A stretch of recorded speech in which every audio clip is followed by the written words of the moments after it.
স্বামী স্ত্রী এক নির্জন রাস্তা দিয়ে অন্য একটি গ্রামে যাচ্ছিলেন। সময়টা ছিল সন্ধ্যা। স্বামী যখন বাইক নিয়ে কিছুটা এগিয়ে যান, হঠাৎ রহস্যময়ভাবে বাইকের নিয়ন্ত্রণ হারিয়ে ফেলে। তাদের বাইকটি সজোরে গিয়ে একটি খুঁটিতে ধাক্কা মারে। স্ত্রীর মাথা ফেটে গিয়েছিল এবং মুখ দিয়ে রক্ত ঝরছিল। স্বামীর পা এবং পুরো শরীর অবশ হয়ে গিয়েছিল।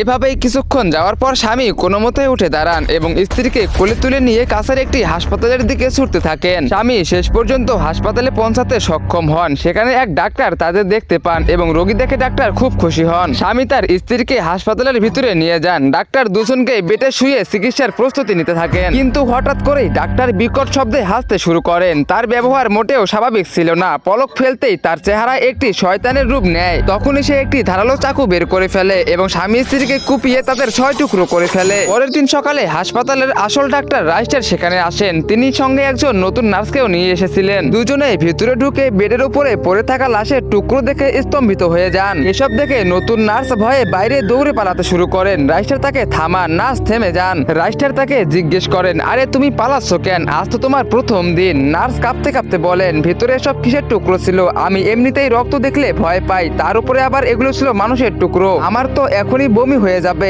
এত নির্মমভাবে কোনো মানুষ কিভাবে অন্যকে টুকরো করতে পারে? এটা বেআইনি। আমি পুলিশের কাছে যাব।